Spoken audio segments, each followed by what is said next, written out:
Si Taram po ay nag-i-spray po ng pandamo. Yung pong pandamo po ni Almix. At may Milana po. Yung aming pong palaya. Ini-spray po muna ng pandamo.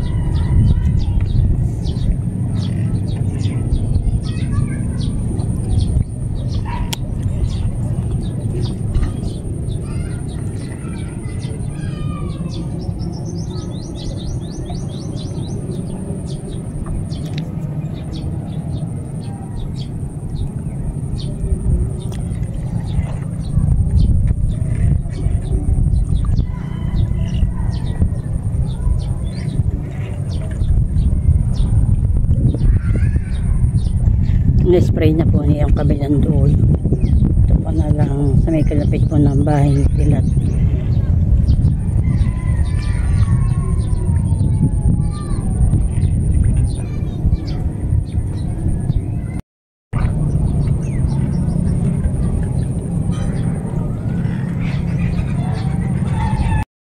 Sabog po ni Taran na pataba. Yari. Yan po, iyari.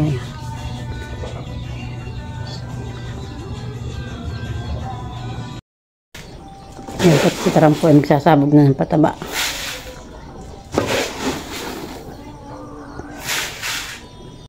Yan po, tinuna po niya dun po sa kabilang tabi. Pagsasabog ng pataba na iyari.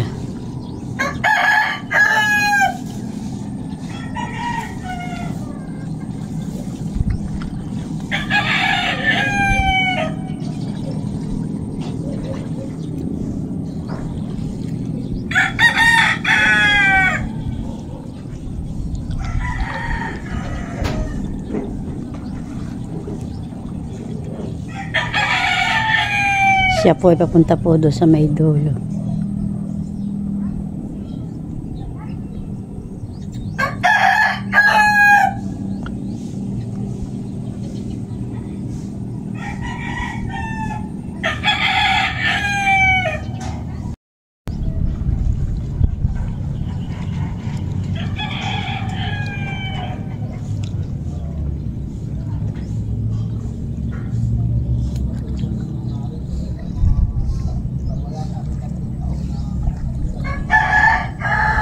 Yan po yung mga time kong sitaw, aputo ka na po. Yan po. Pwede po.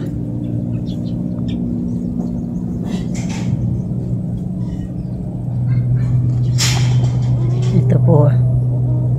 Yan po. Nagsiputo ka na po. Madami po yung akin pong pinalam po diyan.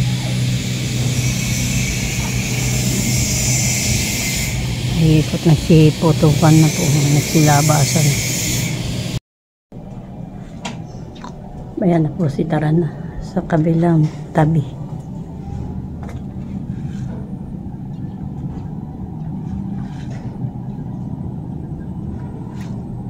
Palibot po muna ang ginagawa po niya, mamaya na po sa gitna.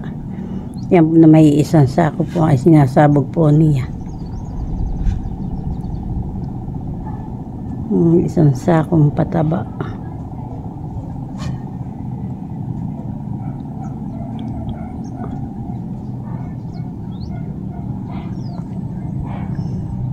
Siya po yung naubusan sa kaligatnaan. Kukuha po ulit.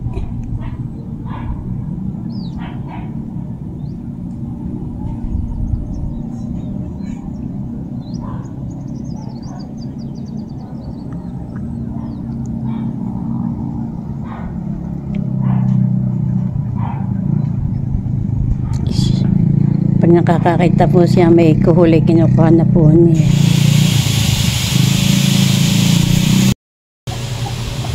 Yan po tuka pa po siya, masasabog. Yan po pinupormahan na po ni Udang yung bintana po ni Tilat.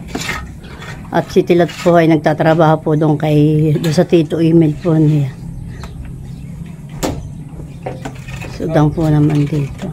Bagsak mo. Iyo daw ay bagsak. babagsak daw po yung bakal. Po yung mag-asawa. Magkatulang po pagtatrabaho do.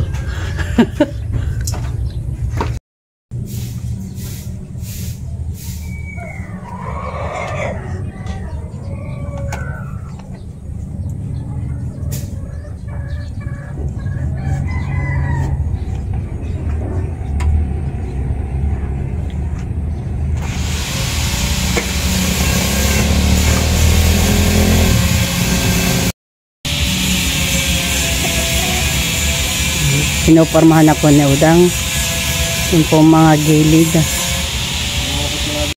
Maganda na po at naiporma na po yung kay tilat pong mga bintana po. Yan pa po pinopormahan pa po ni Udang.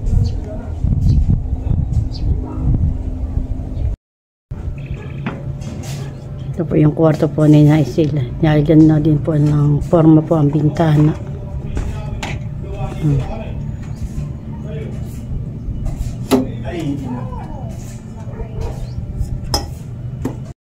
Bali po 3 po lang bintana.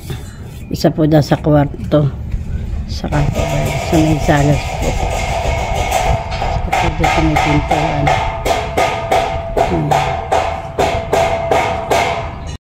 Po pinopormahan na din po ni Udang. Yung pong pintuan nila po papunta po CR. Pero po sila pumitangkin. Wala pa po lang.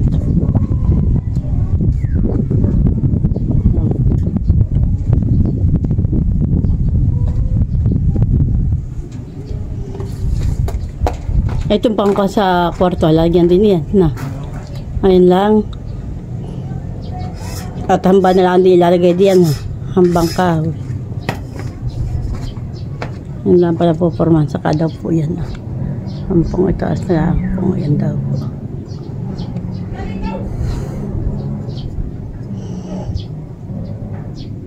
Hindi po kaya nitilat magforma-forma po yung mga itaas.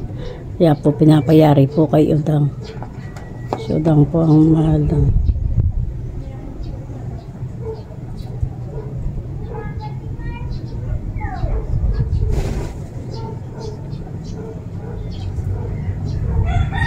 Ay baka papantayin pa ng kuya. Baka papantayin pa ng kuya ito. Ay may hinalo naman po dito sa minto.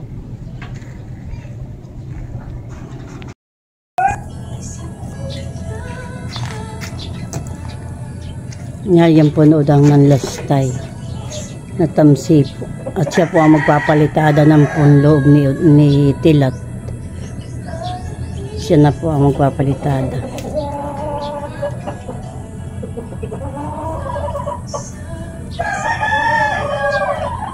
Kami ka lang ang magluto. Nang ano? Ba't hindi si Mali?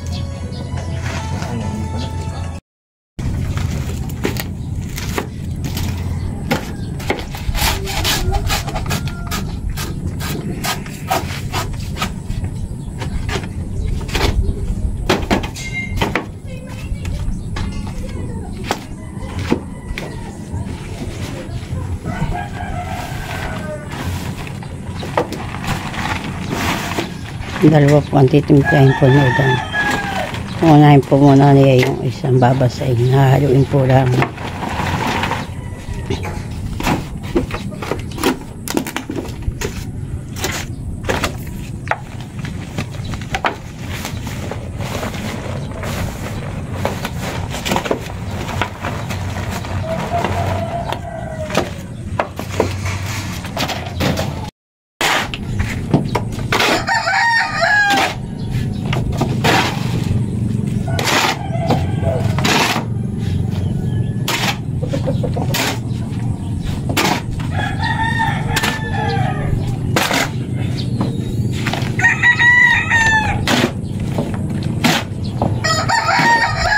Tigdalo lang kaniyan, supot ng buhangin. Di bali apatan. Saka dalasan.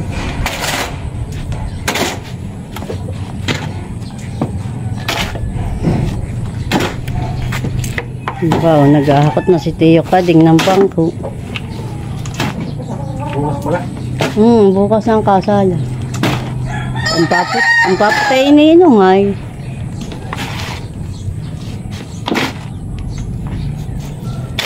Kahawak sa kasal. Ay, kayo makipagkasal. Ha? Si Mother niya.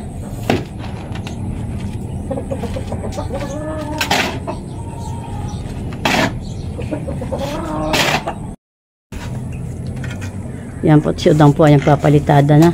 Hinahaplasan na po niya. Yan.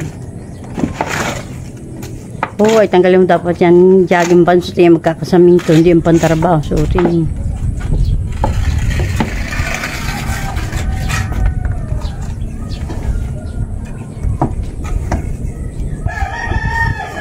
Hindi natin haplasan mo muna at saka mo bubulihin.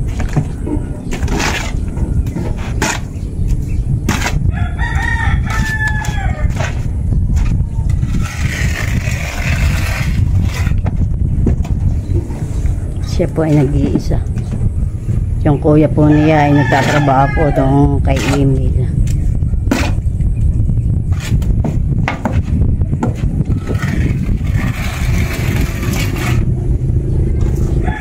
Yung pinagsuklutan ng kahoy ay tapalan mo na rin.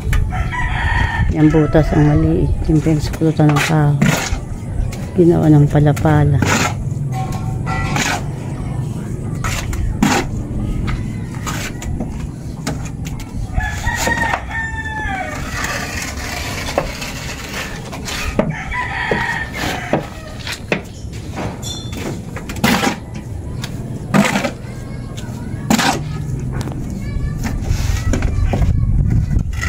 Kasi nangangalimta.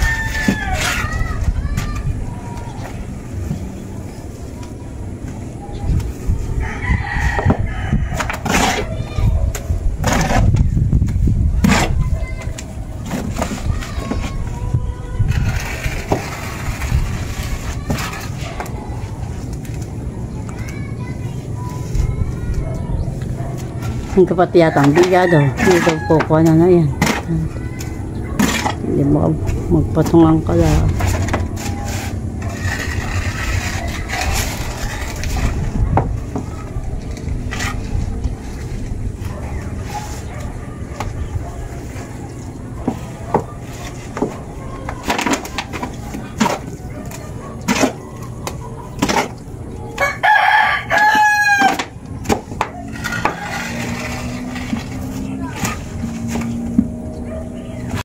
Malaki po yung isa. Naboraw po. Lilinisin ko po yan. 1 kilo at kalahati po. Yung kinuha ko po kay Ate Gladys. Yung po una pong halo ni Uday, yung pinahaplasan na po. Hindi pa po lahat pinapakinis. Saka po kung kaputol. So, papapunta po siya. Tapos po bilang po, siya po ay maghahalo po ulit. 2 supot po sa nito at 4 yung buhangan na naman. Siya po ay mabilis po na magpalitada. Mamaya po ipapakinisin na lang po yan. Kanya po ang hinaplasan. Kaya ang loob ay wala pa ng kwarto. Po, napapunta pa po lang kasi parang naplasan pa po lang na po doon. Amaya pa papakain sa po lang.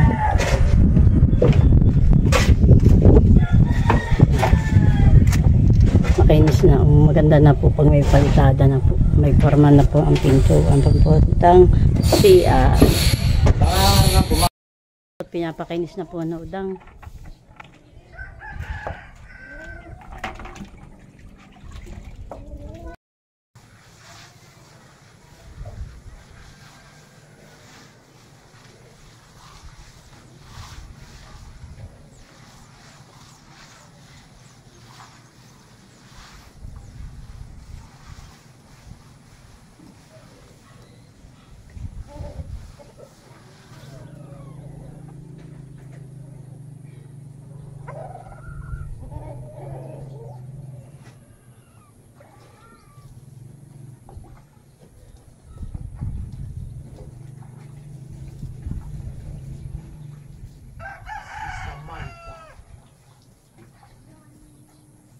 Yan na po at may palitada na po sa wala po. Ito po.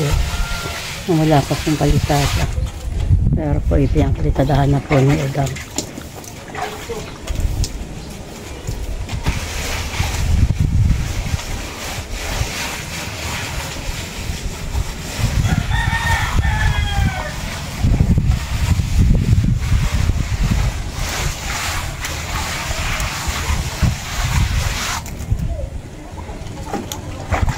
Uy, ba't dito may sima? Udang.